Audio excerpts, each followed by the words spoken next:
सियालकोट 29 मील।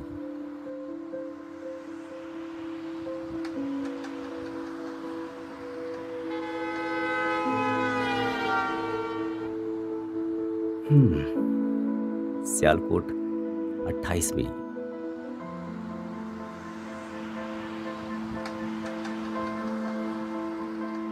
हम उस सड़क पर सफर कर रहे हैं जो पाकिस्तान को जाती है।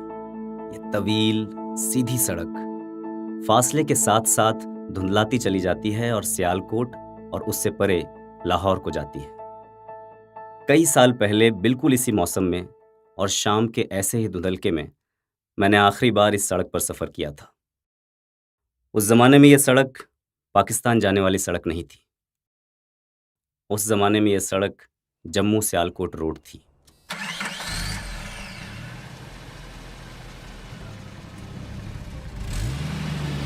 मैं श्रीनगर से सुबह रवाना हुआ था और स्टेशन वैगन ने सांप की तरह लहराती हुई बनिहाल सड़क की मसाफत जर्नी 9 घंटे से पेशतर ही तय कर ली थी।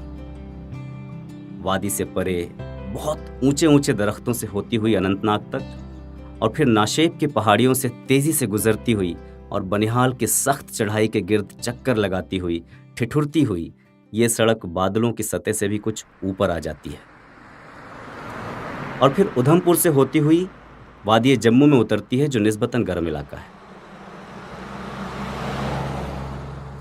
सियालकोट 26 मील। ये सड़क फासले के साथ साथ ही उतरती है और हर 100 फीट के बाद ओवरकोट, स्वेटर और फिर मफलर उतारने पड़ते हैं। सुनहरे गुंबदों वाले मंदिरों और गुंजान आबादी के छोटे से शहर जम्मू से होती हुई ये सड़क सीधी सियालकोट आती है, फिर लाहौर, फिर अमृतसर, अंबाला, करनाल, पानीपत, दिल्ली और फिर आगरा और इलाहाबाद होती हुई ये सड़क कलकत्ता जाती है जहां समंदर को छूती है। मैं श्रीनगर से आ रहा था जहां मैंने रूह को लहरा देने वाले कश्मीर को छोड़ दो के नारे सुने थे। लाहौर से मुझे दिल्ली और बंबई जाना था ताकि मैं तकरीर और तहरीर के जरिए लोगों को बताऊं कि मैंने कश्मीर में कैसी बड़ी बड़ी और अजीब बातें देखी और सुनी हैं। सियालकोट 12 मील। सियालकोट 11 मील।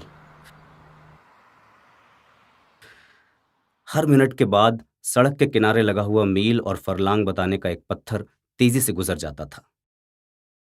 मैं खिड़की के पास आराम से सीट पर टेक लगाकर बैठ गया और मेरी नजरें मनाजिर के हुस्न और सुकून में खो गईं। दिन भर की मेहनत के बाद किसान और खेतों में काम करने वाले मजदूर सड़कों पर घास के बड़े बड़े गट्ठर लिए बैलों की जोड़ियों के पीछे अपने अपने घरों को लौट रहे थे जो हमारी सड़क के दोनों तरफ थे। आज फिर वही तिलिस्मी लम्हा था, वही खामोश मंजर, वही सड़क, वही आसमान और वही जमीन थे और उफक में डूबता हुआ सूरज का नारंगी गेंद भी वही था। सियालकोट 9 मील।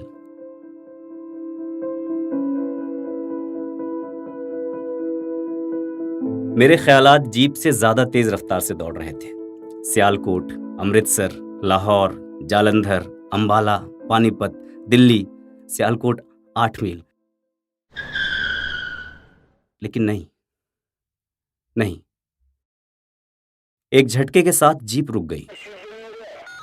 सोचितगढ़ की चुंगी की चौकी पर रियासत जम्मू और कश्मीर की सरहद खत्म हो गई और यहां सड़क कांटेदार तारों से बंद थी।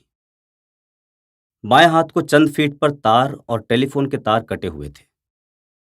तार की दीवार के दोनों तरफ सड़क पर एक एक खंभा था, लेकिन उन दोनों के दरमियान के तार कटे हुए थे।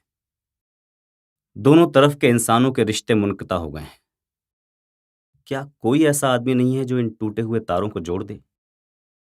मैथमेटिक्स का मशहूर एक्सियम कि दो नुक्तों के दरमियान सबसे कम फासला एक सीधी लकीर है, अब सही नहीं रहा। सड़क पर आधे मील आगे सरहद की हिफाजत करने के लिए पाकिस्तानी फौज का दस्ता है, लेकिन अगर वो सोचितगढ़ में तैनात हिंदुस्तानी फौज से कोई बातचीत करना चाहे तो उसे ये करना पड़ेगा कि तार से सिग्नल भेजे। और ये सिग्नल सियालकोट, लाहौर, अमृतसर, पठानकोट और जम्मू होता हुआ सोचितगढ़ आएगा। जो काम सिर्फ एक तरफ से चीख कर दूसरी तरफ इत्तला कर देने से हो सकता है, उसके लिए 200 मील का चक्कर हो गया है। उस वक्त ही मुझे मालूम हुआ कि 200 मील की जर्नी तय करके सियालकोट के पाकिस्तानी कमांडिंग ब्रिगेडियर का एक पैगाम हिंदुस्तानी ब्रिगेडियर के पास आया हुआ था कि वो मुलाकात करना चाहता है। ये मुलाकात दोस्ताना और तहजीबी थी। इस तरह एक बार कांटेदार तारों की दीवार सड़क पर से हट गई और पाकिस्तानी फौज के नौजवान ब्रिगेडियर की जीप हिंदुस्तानी इलाके में आ गई। ये दोनों ब्रिगेडियर एक दूसरे के पुराने दोस्त निकले। दोनों मिलिट्री एकेडमी और स्टाफ कॉलेज में साथ साथ थे और एक दूसरे को पहले नाम से पुकार रहे थे। दोनों ने एक दूसरे की पीठ थपथपाई और गले मिले। फिर दोनों चाय पर गुजरे दिनों के किस्से लेकर बैठ गए।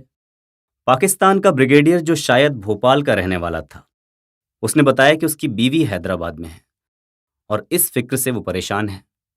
हिंदुस्तान के ब्रिगेडियर ने पता लगाया कि वो खैरियत से है।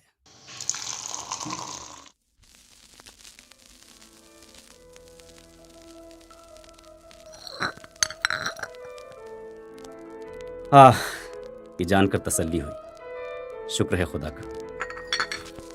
हम लोगों में सुना जा रहा है कि तुम लोग हमला करने वाले हो। नहीं नहीं दोस्त, ऐसी कोई बात नहीं है। ना तो हमारा ऐसा इरादा है और ना ही हमें कोई ऐसा हुक्म मिला है। हिंदुस्तान के अफसर ने यकीन दिलाया। उसके बाद दोनों ने हाथ मिलाए। पाकिस्तान की जीप वापस चली गई और कांटेदार तारों की दीवार फिर सड़क पर खिंच गई।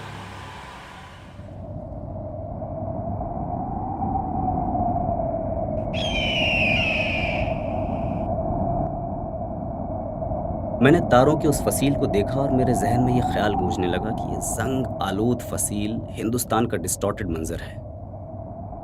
गंदे, कांटेदार, जो खूबसूरत मंजर का सत्यानाश कर रहे हैं।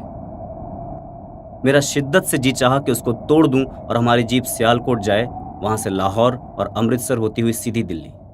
क्यों नहीं? ऐसा एक बार हुआ था, अब क्यों नहीं? कुदरती इंस्टिंक्ट्स उन मसनवी हदों से बगावत कर रही थी जिनका डिटर्मिनेशन सियासतदानों ने किया था।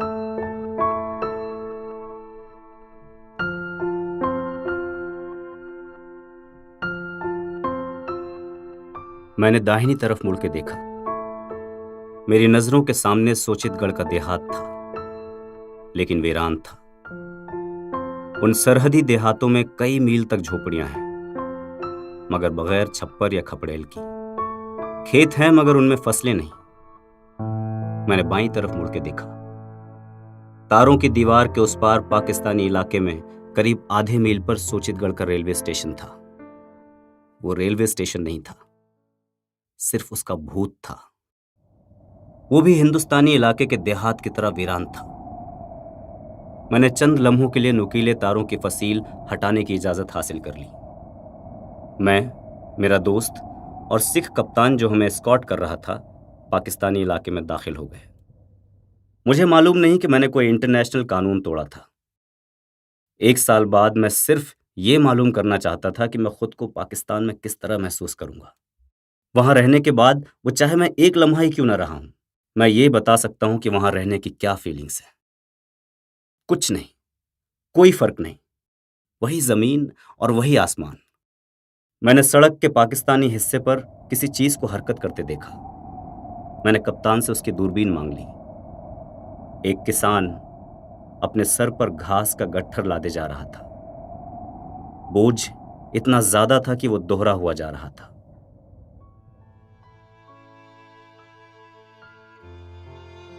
दूरबीन के ताकतवर शीशों ने उसे मुझसे बिल्कुल करीब कर दिया था।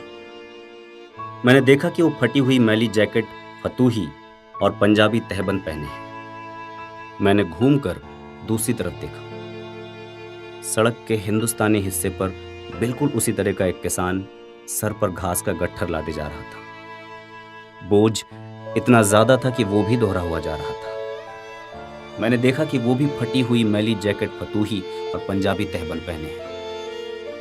और उस एक लम्हे में मैं नहीं बता सकता था कि किस तरफ पाकिस्तान है और किस तरफ हिंदुस्तान।